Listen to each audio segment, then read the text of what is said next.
বিসমিল্লাহির রহমানির রহিম। দশম শ্রেণীর প্রিয় শিক্ষার্থীবৃন্দ, আসসালামু আলাইকুম ওয়া রাহমাতুল্লাহ।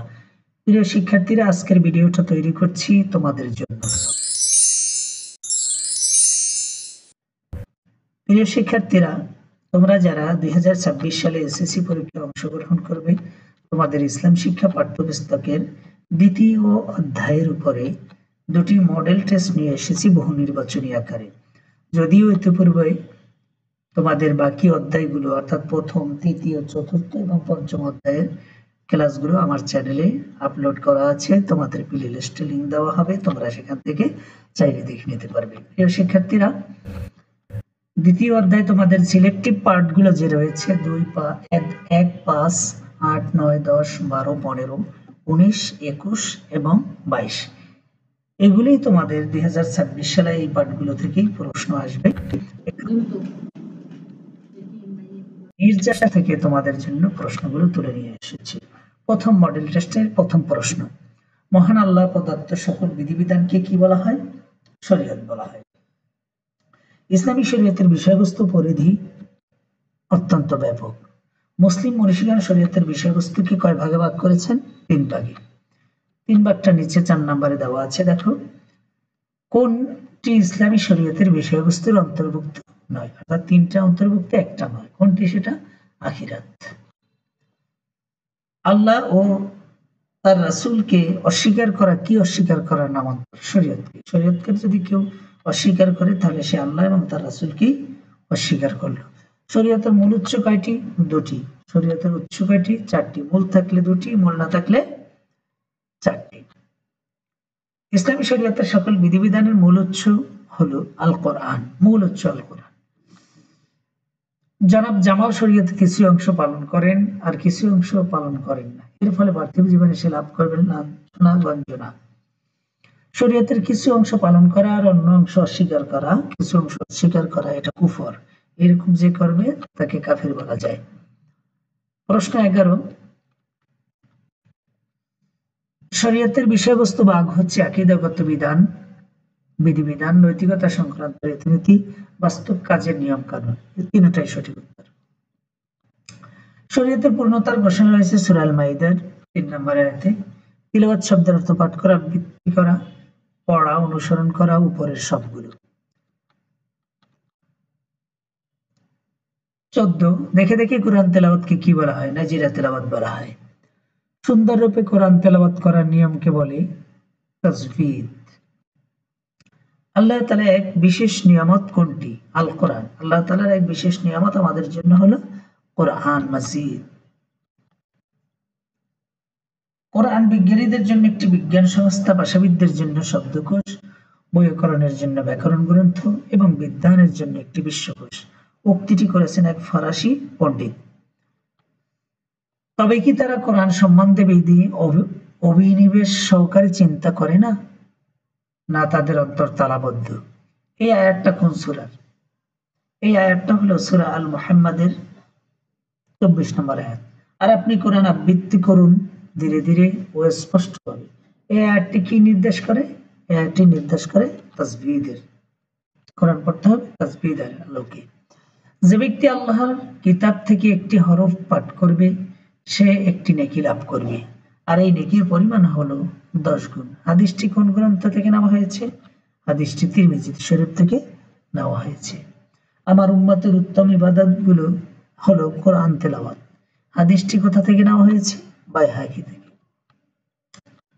প্রশ্ন 22, অন্তরসমূহে মরিচা রোধক, পরিশোধক, অর্থাৎ মানুষের অন্তরেও মরিচা ধরে, আর এই মরিচা দূর করার উপায় হলো সালাত আদায় করা, না মৃত্যুর কথা বেশি বেশি স্মরণ করা, কোরআন তেলাওয়াত করা। 2 এবং 3 এই দুইটি। শান শব্দের অর্থ কি? শান শব্দের অর্থ অবস্থা, কারণ, ঘটনা, মর্যাদা, ঘটনা, পটভূমি ইত্যাদি করে সবগুলো। নজরুল শব্দের অর্থ অবতরণ। শানে নজরুল শব্দের অর্থ হলো অবতরণের ঘটনা, অবতরণের কারণ বা ঘটনা। 26, শানে নজরুলের আরেক নাম সবাবে নজরুল। আবতার শব্দের অর্থ হলো নির্বংশ।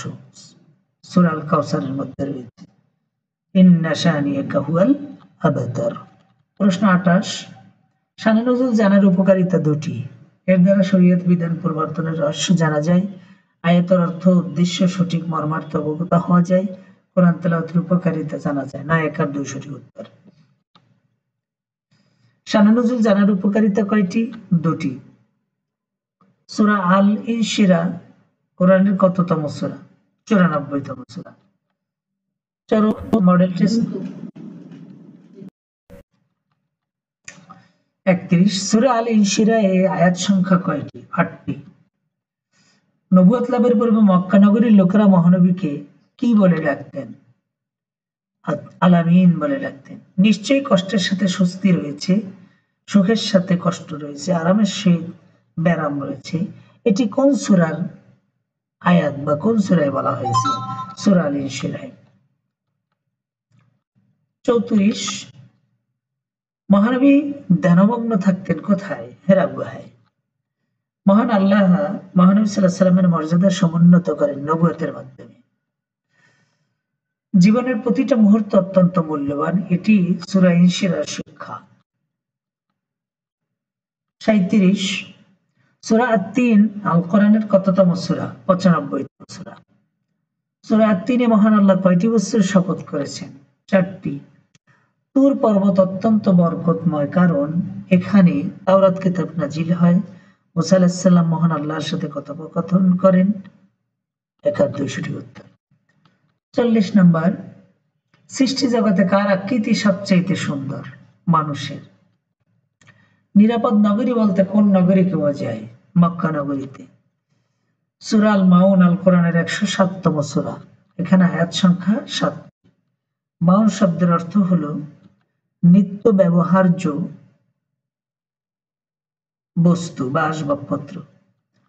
44 নম্বর, সাহুন শব্দের অর্থ হলো উদাসীন, গাফেল, অমনোযোগী। কাফির ও মুনাফিকদের বৈশিষ্ট্য বর্ণিত হয়েছে কোন সূরায়? সূরা আল মাউন। প্রকৃতপক্ষে সকল কাজের ফলাফল নিয়তের উপর নির্ভরশীল, এটি কোন গ্রন্থের হাদিস? 1 নং হাদিস থেকে এই প্রশ্নটা, বুখারী শরীফের প্রথম হাদিস একদম। 47 নম্বর প্রশ্ন, কাজের উদ্দেশ্য বা লক্ষ্যকে কি বলে? কোন কাজের উদ্দেশ্য বা লক্ষ্যকে নিয়ত বলে। মানুষের সকল কাজ কিসের সাথে সংশ্লিষ্ট? নিয়তের সাথে। বাহিমাতুন শব্দের অর্থ কি? 4 নম্বর হাদিস থেকে প্রশ্নটা। বাহিমাতুন শব্দের অর্থ হলো চতুষ্পদ জন্তু। 50 নম্বর প্রশ্ন, কোন কাজের মাধ্যমে মানুষ নিজের অজান্তেই অনেক সওয়াবের অধিকারী হয়? বৃক্ষরোপণের মাধ্যমে। সৎ ব্যবসায়ীগণকে শহীদগণের সাথে থাকতে কতটি শর্ত পূরণ করতে হয়? 8 নং হাদিস থেকে প্রশ্নটা। 2টি শর্ত, একটা হলো সততা সত্যবাদিতা, আর একটা হলো আমানতদারিতা বা বিশ্বস্ততা। তাজির শব্দের অর্থ কি? তাজিরুন শব্দের অর্থ হলো ব্যবসায়ী। 53 নম্বর প্রশ্ন, আল আমিন অর্থ কি? আল আমিন শব্দের অর্থ বিশ্বস্ত। মিজানের পাল্লায় সবচেয়ে ভারী হবে কয়টি বাক্য? 2টি বাক্য। কালিমাতানে হাবিবাতানি ইলার রহমান সাকিলাতানি আলাল মিজান ফিল মিজান খাফিফাতানি আলাল লিসান সুবহানাল্লাহি ওয়া বিহামদিহি সুবহানাল্লাহিল আযীম। এই 2টি বাক্য মিজানের পাল্লায় সবচেয়ে ভারী হবে। ইসলামী শরীয়তের 3য় উৎস কোনটি? ইজমা। আর তাদের কাজকর্ম সম্পাদিত হয় পারস্পরিক পরামর্শের ভিত্তিতে। এই আয়াতে কিসের প্রতি ইঙ্গিত বহন করে? ইজমার প্রতি। 57, 20 রাকাত তারাবিহর সালাত তারাবি নামাজ জামাতে আদায় করার সিদ্ধান্ত গৃহীত কিসের ভিত্তিতে? ইজমার ভিত্তিতে। সাহাবীদের ইজমা। মুসলমানগণ যা ভালো মনে করেন তা মহান আল্লাহ তাআলার নিকটও ভালো। এই হাদিসটি কিসের প্রতি ইঙ্গিত করে? এটাও ইজমার প্রতি। শরীয়তের 4র্থ উৎস কোনটি? আল কিয়াস। অতএব হে চাক্ষুষগণ, তোমরা শিক্ষা গ্রহণ করো। আয়াতে কিসের ইঙ্গিত বহন করে? কিয়াস। মুআজ ইবনে জাবালকে মহানবী সাল্লাল্লাহু আলাইহি ওয়াসাল্লাম বিচারক হিসেবে কোথায় পাঠিয়েছিলেন? ইয়েমেনে। কিয়াস প্রমাণ করে যে ইসলাম একটি গতিশীল জীবন ব্যবস্থা। 63 নম্বর প্রশ্ন, মুস্তাহিদগণ ইজমা করতে পারবেন না কোরআন ও সুন্নাহ বিরোধী কোনো কাজে। কোরআন ও সুন্নাহ এই পাওয়া যায় এমন বিষয়, অন্যায় ও পাপ কাজে, তিনটাই। সাধারণভাবে ইজমার ভিত্তিতে প্রণীত বিধানের উপরে আমল করা ওয়াজিব। 65,